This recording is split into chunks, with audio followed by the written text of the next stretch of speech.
कक्षा 7वीं के सभी बच्चे जुड़ जाइएगा, क्योंकि आज के इस वीडियो में हम आपके अर्धवार्षिक मूल्यांकन 2024-25 के लिए विषय विज्ञान, जो कि आपका 19 दिसंबर को पेपर होने वाला है, उसके लिए हम मॉडल प्रश्न पत्र देखने वाले हैं, जो कि आपका सेट ए में रहेगा। इसको हम पूरा का पूरा कंप्लीट करेंगे, आपको टेंशन नहीं लेना है, पूरे क्वेश्चन के आंसर के साथ मैं बताऊंगा। और अगर पूरे के पूरे नंबर आपको अपने पेपर में चाहिए तो जैसे मैं आंसर बताऊंगा उसी तरीके से लिखना, क्योंकि देखिए अभी आपको इधर उधर से अगर गलत आंसर मिल गए और गलत आप करके आ गए तो आपके नंबर जो है काट लिए जाएंगे, आपको नंबर नहीं मिलेंगे। इसलिए आपको बिल्कुल सही आंसर जो लिखना है मैं आपको पूरी बताऊंगा और 60 नंबर आप प्राप्त करोगे पेपर में पूरे आंसर के साथ। तो चलिए देख लेते हैं थोड़ा सा जूम करके। तो सबसे पहले मैं आपको बता दूं कि आपका जो समय है आपको 2.5 घंटे मिलने वाला है और पूर्णांक आपका 60 नंबर का रहने वाला है। देखिए सबसे पहले आपके निर्देश दिए जाएंगे।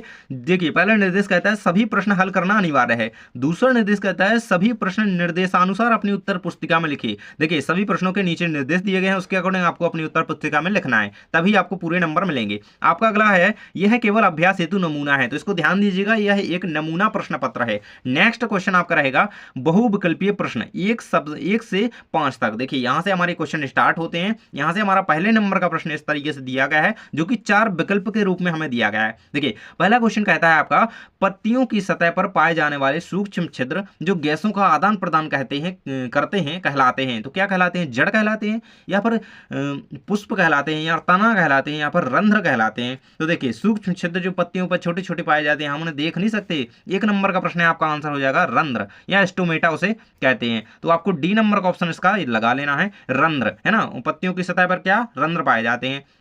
सेकंड नंबर का क्वेश्चन हमारा कहता है बूझों को बुखार आने पर डॉक्टर द्वारा उसके शरीर के ताप को मापने के लिए उपयोग किया गया उपकरण कौन सा है। तो आपको भी देखिए बूझों को ही नहीं, जब आपको भी बुखार चढ़ेगा तो आप कौन से उपकरण के द्वारा अपनी जो है जांच करेंगे कि भाई हमें कितना बुखार है, क्या है ना। थर्मामीटर से, माइक्रोस्कोप से, स्टेथोस्कोप से, या स्फाइग्नोमीटर से। तो भाई इसका आंसर हो जाएगा आपका थर्मामीटर, यही आपको इसका आंसर लगा लेना है। नेक्स्ट क्वेश्चन हमारा कहता है 3 नंबर प्रश्न है इमली अंगूर एवं आम में पाए जाने वाले, कच्चे आम में पाए जाने वाले अम्ल का नाम लिखिए। तो oxalic acid, formic acid, acetic acid, या टार्टरिक एसिड। तो इसका आंसर हो जाएगा आपका ऑक्सैलिक एसिड, इसको याद रखिएगा, ये आपका आंसर यहाँ पे हो जाएगा। नेक्स्ट नंबर हमारा क्वेश्चन है लोहे में जंग लगना क्या है। तो लोहे में जंग लगना रासायनिक परिवर्तन है, ऑक्सीजन की आवश्यकता होती है, नमी की आवश्यकता होती है। डी नंबर हमारा ऑप्शन है, तीनों कथन सही है। तो लोहे में जंग लगना जो है यहाँ पे रासायनिक परिवर्तन है, और इसके लिए ऑक्सीजन की आवश्यकता होती है, नमी की आवश्यकता होती है, ये भी आपका इसका उत्तर हो सकता है। तो तीनों कथन सही है, ये वाला भी आप लगा सकते हैं, है ना। ये आपका उत्तर हो जाएगा 1 नंबर का। नेक्स्ट हमारा प्रश्न नंबर 5 है शरीर में से अपशिष्ट पदार्थों को बाहर निकालने का प्रक्रम कहलाता है। तो उसे हम क्या कहते हैं? शरीर से हम जब अपशिष्ट बाहर निकाल रहे हैं किसी भी प्रकार का, तो उसे हम क्या कहेंगे? उत्सर्जन कहेंगे, श्वसन कहेंगे, या परिसंचरण। देखिए श्वसन में तो हम सांस अंदर लेते हैं, है ना। उत्सर्जन उसे कहेंगे। तो आपको उत्तर में क्या लगाना है? उत्सर्जन। यहाँ तक होते हैं आपके 5 बहुविकल्पीय प्रश्न कंप्लीट। चलिए देख लेते हैं आपके रिक्त स्थान प्रकार के प्रश्न। और अभी तक वीडियो को लाइक और चैनल को सब्सक्राइब नहीं किया हो तो सब्सक्राइब कर लेना, ताकि आपको अगले विषय का वीडियो इसी तरीके से मिल सके। नेक्स्ट नंबर हमारा प्रश्न है रिक्त स्थानों की पूर्ति कीजिए। 6 से 10 तक एक नंबर के प्रश्न है। देखिए 6 नंबर का प्रश्न है आपका आमाशय खालिस्तान अम्ल का स्रावन करता है, तो आमाशय से HCl यानी कि हाइड्रोक्लोरिक। तो ये आपका 6 नंबर का उत्तर हो जाएगा। यहां पे आपको लिख देना है, देखिए इस तरीके से हाइड्रो क्लोरिक, यही इसका उत्तर आपको लिख देना है। देखिए मैं जो उत्तर बताऊंगा बिल्कुल सही बताऊंगा, इसी तरीके से आपको उत्तर पुस्तिका में लिखना है ना। HCl लिख दीजिएगा इस तरीके से एक बॉक्स में, है ना, ब्रैकेट में, तो ये आपका सही रहेगा बिल्कुल। 7 नंबर का प्रश्न है आपका कॉकरोच में श्वसन अंग खालिस्तान होते हैं, तो क्या होते हैं? श्वास रंध्र, है ना। ये 7वें का उत्तर हो जाएगा आपका। क्या होते हैं कॉकरोच में श्वसन? कॉकरोच श्वसन किससे करता है? श्वास रंध्रों की मदद से करता है। तो क्या लिख देना है आपको? श्वास रंध्र, ये आपका उत्तर यहाँ पे हो जाएगा। तो विद्युत की बचत के लिए खालिस्तान बल्ब का, देखिए आपके घर में कौन कौन से बल्ब लगे हैं, है ना, आप उससे बिजली बचाते हैं। कौन से? एलईडी बल्ब लगा है ना आपके घर में, तो एलईडी, है ना। इसका उत्तर क्या लिख देना है? एलईडी, सभी को पता होगा ये तो, है ना। एलईडी इस तरीके से भी आप यहाँ पे लिख सकते हैं इसका। ये आपका हो जाता है यहाँ पे 3 इसके कंप्लीट। चलिए 9वें नंबर का प्रश्न हम आगे देख लेते हैं। ये रहेगा आपका यहाँ पे 9वें नंबर का प्रश्न आपका दिया गया है ईस्ट में, है ना। ईस्ट में क्या होता है? ईस्ट में खालिस्तान द्वारा जनन होता है। तो देखिए ऑप्शन आपका वहां पे दिया गया था मुकुलन, तो इसका उत्तर आपको क्या लिख देना है? इसका उत्तर आपको लिख देना है मुकुलन। तो यही आपका इसका उत्तर हो जाएगा। इसके बाद है 10वें नंबर का प्रश्न आपका श्वेत प्रकाश खालिस्तान वर्णों का मिश्रण है, 7 वर्णों का मिश्रण है। इसका उत्तर आप लिख दीजिएगा 7। इसके बाद हमारे अति लघु उत्तरीय प्रकार के प्रश्न आ जाते हैं, जो कि आपके देखिए 11 से 16 तक प्रश्न दिए गए हैं। और यहाँ पे आपका अति लघु उत्तरीय प्रश्न में पहला प्रश्न है, पोषण किसे कहते हैं?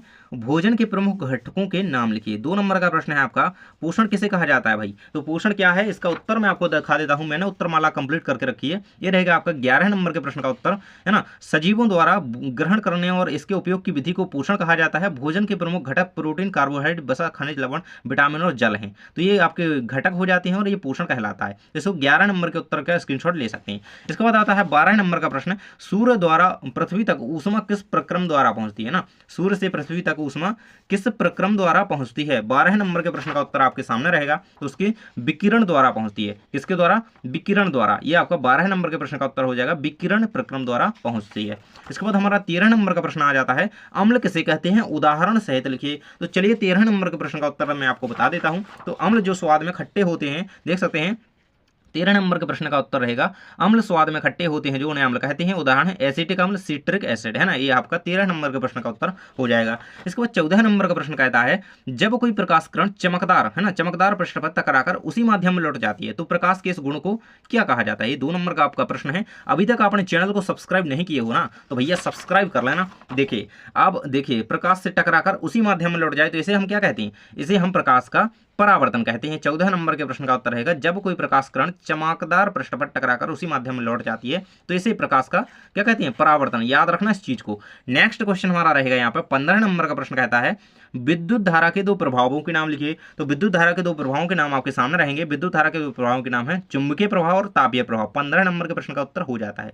आपने अभी तक वीडियो को लाइक और चैनल को सब्सक्राइब नहीं किया है तो जल्दी से कर लीजिए।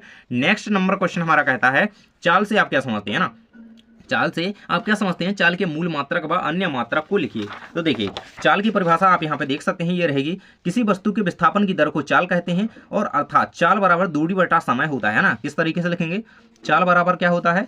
दूरी बटे समय, इस तरीके से, है ना। ये आपको याद रखना है। यह क्या है? एक अदिश राशि है। चाल का मूल मात्रक क्या है? तो मीटर पर सेकंड है ना। मीटर पर सेकंड, याद रखिएगा इसे, है ना। ये चाल का मात्रक हो गया, इसकी परिभाषा हो गई, इसकी दूरी हो गई, इसकी राशि हो गई। इसे पूरा कंप्लीट करें तो ये हो जाती है आपके सभी प्रश्नों के उत्तर कंप्लीट, और आपके यहाँ तक कंप्लीट होते हैं। इसके बाद हमारे 16 से 22 तक के प्रश्न दिए गए हैं जिन्हें हम अगली वीडियो में कंप्लीट करेंगे। तो आपने अभी तक यदि चैनल को सब्सक्राइब नहीं करा है तो जल्दी से सब्सक्राइब कर लो ताकि आपकी तैयारी एकदम बेहतरीन हो सके। तो जल्दी से चैनल को सब्सक्राइब कर लो ताकि आपको अच्छी तरीके से पूरे क्वेश्चन के आंसर मिल जाए, है ना। इनके क्वेश्चन हम अगले क्वेश्चन के आंसर अगली वीडियो में देखेंगे। तो सब्सक्राइब का बटन दबा लो। Thanks for watching.